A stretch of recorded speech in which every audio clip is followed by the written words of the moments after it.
Pour fresh, cold tap water into the pot. Make sure there's at least 3 inches of space between the rim of the pot and the surface of the water. Turn the burner to high, place the pot on the burner, and cover the pot with a lid that fits snugly.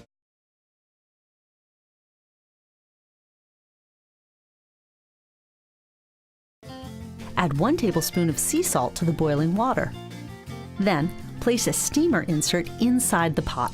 Now, use tongs to place 4 6-ounce lobster tails on the steamer rack. Cover the pot. Steam the lobster tails for 8 minutes.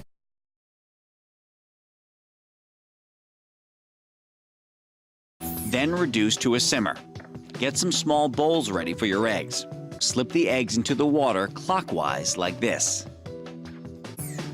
Cover, turn off the heat, and in just 4 minutes, you'll have delicious, delicate poached eggs.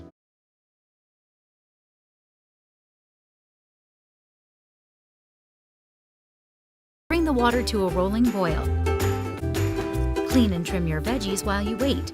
For larger pieces, do your best to cut them into equal pieces. Now fill a large bowl with ice water and keep it nearby. Add your chopped vegetables to the boiling water a few pieces at a time to keep it rolling. Your vegetables should be crisp and warm. Move the cooked vegetables from the hot water to your ice bath.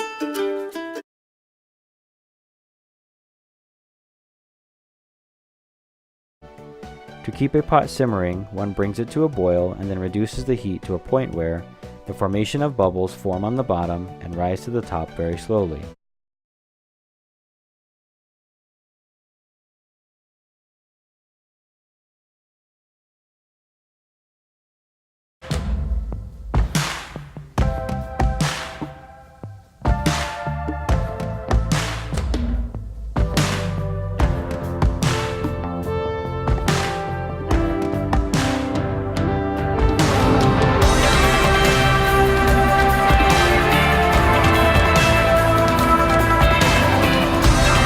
Olive oil is also key to spreading the heat more evenly all over your veggies. That way they'll get nice and charred. So now for seasoning. Now we're ready to roast. You want to roast them at a high temperature, like 425. Halfway through roasting, you're going to want to take them out and give them a good stir so they can cook and char evenly. When they're done, they should be fork tender and have a nice charred caramelized outside.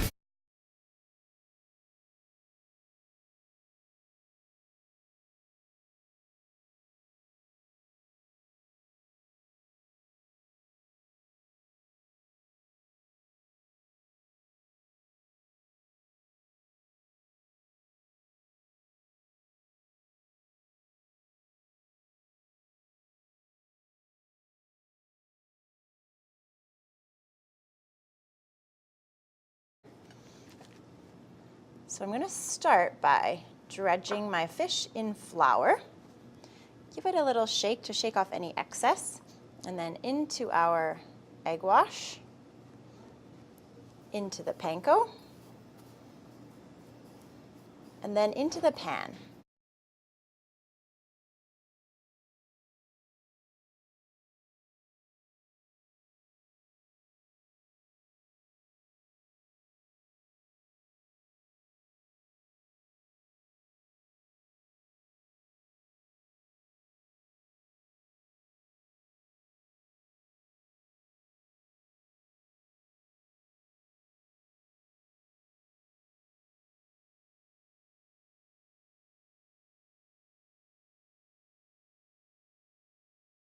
A wok or skillet with a large cooking area and high sides both work great for stir fry. Heat your wok or pan over medium-high heat for 3 to 4 minutes.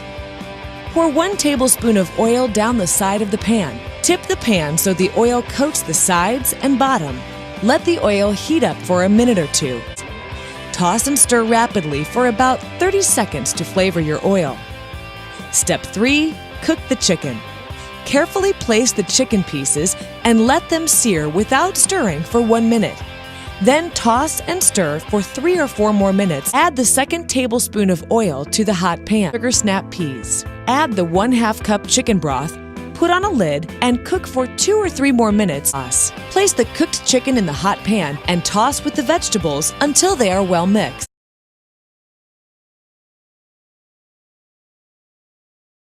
1. Pick your steak. Step 2. Prep your steak. Ice rub. Step 3. Prepare the grill. Sticking. Step 4. Sear the steak. Turn it over and let it cook for another 3 minutes. Step 5.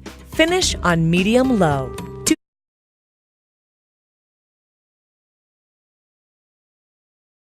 Cubes. Season them with salt and pepper. In a medium pot with a tight-fitting lid, heat oil and then add the cubes of pork. Once browned, add the onion and garlic and cook until the onions are translucent. Add herbs and spices and sauté them briefly to wake the flavor. Deglaze the pan with beer and reduce this until it's nearly dry. Add the stewing liquid. Bring this liquid to a simmer and cook gently until the pork is fork tender, about 45 minutes, depending on the size of the cubes.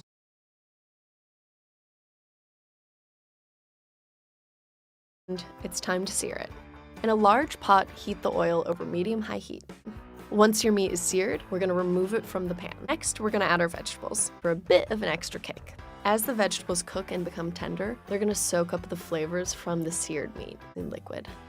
Next, we're going to deglaze the pan. Deglazing the pan really means just scraping up the brown bits from the bottom and imparting the liquid with even more flavor. After you've deglazed the pan, it's time to add your braising liquid. It's important that the meat is completely covered with liquid so that it doesn't dry out as it's braising. Next step, we're going to season our braising liquid to a boil. Now it's time to add the meat back into the pot with the lid so we don't lose any of that amazing braising liquid. Reduce the heat to simmer and cook for 3 to 5 hours or until tender.